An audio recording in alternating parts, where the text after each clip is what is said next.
Majhgaon dock ship builders, ये है वो कंपनी जिससे हम करने जा रहे हैं मुलाकात। और आप तो जानते हैं देश के लिए सबसे बड़ी शिपयार्ड कंपनी है जो नौसेना के लिए विध्वंसक पोत, पनडुब्बी और लड़ाकू जलपोत बनाने का कंपनी कारोबार करती है। कल बाजार बंद होते होते नतीजे आए थे, और मैं नंबर्स आपके सामने रख दूं। रेवेन्यू 30% बढ़कर आया है साल दर साल, लेकिन कामकाजी मुनाफा बड़ा जंप दिखा है। 83% की शानदार उछाल 539 करोड़ पहुंचता हुआ दिख रहा है। इसकी वजह शानदार मार्जिन, 16% से मार्जिन बढ़कर 23% और मुनाफा भी 75% बढ़कर 591 करोड़, यानी कि एक और बेहद शानदार दमदार परफॉर्मेंस रही है इस कंपनी के लिए। आइए, कंपनी के चेयरमैन और मैनेजिंग डायरेक्टर संजीव सिंगल साहब कार्यक्रम में हो रहे हैं शामिल। सर ने दिल्ली यूनिवर्सिटी से फर्स्ट क्लास में बीकॉम ऑनर्स की डिग्री हासिल की है। क्वालिफाइड कॉस्ट अकाउंटेंट है। 32 साल से लंबा ज़्यादा गहरा अनुभव है सर का, और फरवरी 2023 यानी कि लगभग एक साल से पूरी कमान मझगांव डॉक की सर के हाथों में। सर बहुत बहुत स्वागत है आपका, धन्यवाद हमें समय देने के लिए। सबसे पहले तो नमस्कार अनिल जी। नमस्कार सर, बधाई स्वीकार करें। बहुत ही दमदार नंबर्स आए हैं, स्पेशली ऑपरेशनल परफॉर्मेंस जो आई है मार्जिन्स के लिहाज से। सबसे पहले मैं शुरुआत वहीं से करना चाहता हूं, ये दमदार मार्जिन्स क्या वजह रही सर इसके इंप्रूवमेंट की? मैं बताना चाहूंगा कि ये जो हमारा इंडस्ट्री है शिप बिल्डिंग का, जिसमें काफी लॉन्ग गेस्टेशन पीरियड के प्रोजेक्ट्स रहते हैं, इसमें ये हिस्ट्री में फर्स्ट टाइम ऐसा हुआ है कि जब मझगांव डॉक शिप बिल्डर्स के जो बड़े जहाज हैं, हमारे डिस्ट्रॉयर्स, वो हमने समय से पहले डिलीवर किए हैं। तो इसका एक बहुत फर्क पड़ता है कि जो कैपेबिलिटीज हैं, जो एक्सपीरियंस है, जो स्किल सेट है, लर्निंग कर्व वगैरह हम लोग ट्रेवल कर चुके हैं। अगर इसके पहले के आप प्रोजेक्ट्स देखेंगे तो उसमें एक सब्सटेंशियल डिले रहता था। हालांकि ये डिले एनालिसिस के बाद में मझगांव डॉक शिप बिल्डर्स के ऊपर में नहीं डाला गया, पर उसकी हमको एलडी नहीं लगी। पर जब भी कोई प्लेटफॉर्म डिले से चलता है या डिले होती है उसकी डिलीवरी में, तो उसमें काफी खर्चे हैं जो कि शिपयार्ड को एब्जॉर्ब करने पड़ते हैं, पर्टिकुलरली द मैन पावर का और उस प्लेटफॉर्म की मेंटेनेंस का। अगर आप करंट प्रोजेक्ट देखेंगे 15 ब्रावो, तो उसमें हमने 3 डिस्ट्रॉयर्स डिलीवर किए हैं 2021 में, 2022 में और 2023 में। और ये तीनों ही प्लेटफॉर्म्स हमने कॉन्ट्रेक्चुअल डिलीवरी टाइमलाइन के हिसाब से या उससे काफी पहले डिलीवर किए हैं। जो हमने थर्ड डिस्ट्रॉयर डिलीवर किया अक्टूबर 23 में, ये लगभग लगभग 5 महीने पहले डिलीवर हुआ है। और अगर कोई भी इस टाइप का प्लेटफॉर्म समय से पहले डिलीवर होता है या अगर समय के अंदर भी डिलीवर हो जाता है, तो उसका एक काफी पॉजिटिव इफेक्ट रहता है कॉस्ट के ऊपर में भी और प्रॉफिटेबिलिटी के ऊपर में भी। अगर हम जितना पहले डिलीवर करेंगे, प्रॉफिटेबिलिटी में डेफिनेटली एक पॉजिटिव इम्पैक्ट आता है। इसके अलावा जो मैंने पहले भी यहाँ पर डिस्कस किया है कि हमारी जो 5 सबमरीन्स हमने नेवी को डिलीवर करी थी 2017 से लेकर के और 2022 के बीच में, और छठी सबमरीन 2024 में डिलीवर करने का प्लान है। कॉन्ट्रेक्चुअल टाइमलाइंस के हिसाब से इन सभी में डिले था, और इसके हिसाब से नेवी ने हमारे ऊपर में लिक्विडेटेड डैमेजेस, जो डिले की पेनल्टी होती है, वो लगाई थी, जो कि काफी सब्सटेंशियल थी।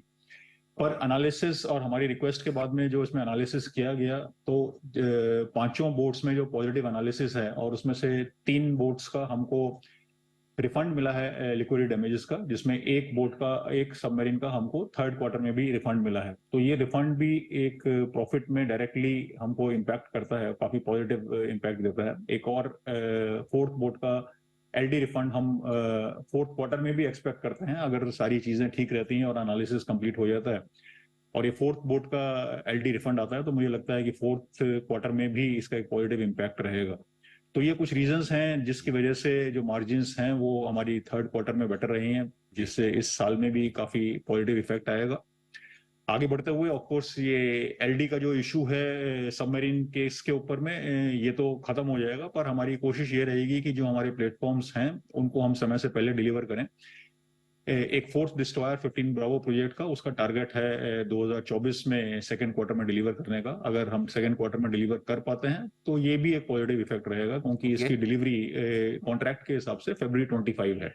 ओके, ठीक है, परफेक्ट। सिंगल साहब एक चीज़ बताएं, जैसे मैं आपके डेटा देख रहा था, पिछले 3 साल में आपकी आय दुगुनी हो गई है, मुनाफा दुगुना हो गया है, और साथ ही अगर कामकाजी मुनाफा इबिटा देखें तो ये 3 गुना हुआ है। यानी कि आप हर एक पैरामीटर पर पिछले 3 साल में बहुत ज़बरदस्त प्रदर्शन करते हुए दिखे। ये बताएं, पूरा ये साल वित्त वर्ष 2024 आप कैसे खत्म करेंगे, ये अगली तिमाही को मिलाकर, और वित्त वर्ष 2025 के लिए किस तरह का आउटलुक रखा जाए सर?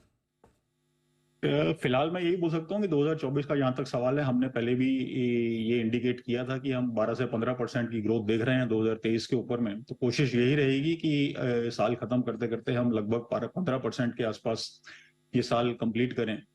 काफी वेरिएबल्स रहते हैं शिप बिल्डिंग इंडस्ट्री में। अगर एक भी जो हमारा मेजर इक्विपमेंट है वो किसी वजह से भी ऑन बोर्ड नहीं जा पाता है या सप्लाई नहीं हो पाती है, तो उसका एक रेवेन्यू के ऊपर में नेगेटिव या पॉजिटिव इम्पैक्ट दोनों साइड से आता है। अगर हम लोग वो ऑन बोर्ड ले आते हैं तो उसका पॉजिटिव इम्पैक्ट आता है, अगर नहीं ले जा पाएंगे तो उसका एक नेगेटिव इम्पैक्ट भी रहता है। आगे बढ़ते हुए फिलहाल मैं नंबर्स के ऊपर में बहुत ज्यादा फ्रीज तो नहीं कर पाऊंगा, पर फिर भी हमारी कोशिश यही है कि ये जो ट्रेंड है 12 से 15% ग्रोथ का, ये FY25 में भी मेंटेन किया जाए। और खास बात जो मैं सभी दर्शकों के साथ में शेयर करना चाहता हूं कि पिछले कुछ सालों से अगर देखा जाए तो मजगांव डॉक शिप बिल्डर्स का ऑर्डर बुक में हमारा एग्जीक्यूशन था तो हर क्वार्टर में हर साल हमारा डिक्लाइन था ऑर्डर बुक में, फ्रेश ऑर्डर्स का एक्रीशन नहीं था। तो 2023-24 हमारा उस हिसाब से भी काफी सफल एक साल रहा है, जिसमें अभी तक हमने लगभग 7,000 करोड़ से ज्यादा के नए ऑर्डर्स लिए हैं। तो इसमें इंडियन कोस्ट गार्ड के भी कुछ ऑर्डर्स हैं, इसमें इंडियन नेवी का भी ऑर्डर है, medium refit and light certification second submarine का, और इसमें हमको एक ओएनजीसी से भी ऑर्डर मिला है जो कि अंडर सी वाटर पाइपलाइन रिप्लेसमेंट का है। तो अलग अलग क्षेत्रों से हमको ऑर्डर्स मिले हैं और एक ये काफी पॉजिटिव डेवलपमेंट है। आगे बढ़ते हुए एक्सपोर्ट ऑर्डर भी हमको एक मिला है, तो आगे बढ़ते हुए इस सभी दिशाओं में कार्यरत रहने का हमारा दृढ़ निश्चय है। तो मुझे लगता है कि आगे बढ़ते हुए ऑर्डर्स और भी मिलने चाहिए। ओके, परफेक्ट सर, बहुत बहुत धन्यवाद सिंघल साहब, आपने पूरे नतीजों पर विस्तार से बातचीत की और साथ ही आगे का आउटलुक भी दिया। तो दमदार परफॉर्मेंस आती हुई दिख रही है मझगांव डॉक की तरफ से। दीप, कुछ याद आया मझगांव डॉक से आपको? हाफ डे छुट्टी याद रहती है बराबर दीप वो मैं भूलूंगा नहीं कभी। तो ये वही स्टॉक है जिसके आईपीओ के वक्त मैंने दीप को कहा था कि आधे दिन की आपको मैं छुट्टी देता हूँ, जाइए इस आईपीओ में एप्लीकेशन लगाइए। शानदार मूव है। मेरे ख्याल 125 के आसपास आईपीओ आया था। 165 165, 125 के आसपास था। हाँ, क्या देख लीजिए। 3 साल में प्रॉफिट दुगुना, आय दुगुनी, सोचिए क्या मतलब क्या नहीं है एक्चुअली इस स्टॉक में। 3 गुना काम का जो मुनाफा, अमेजिंग परफॉर्मेंस, वंडरफुल, वेरी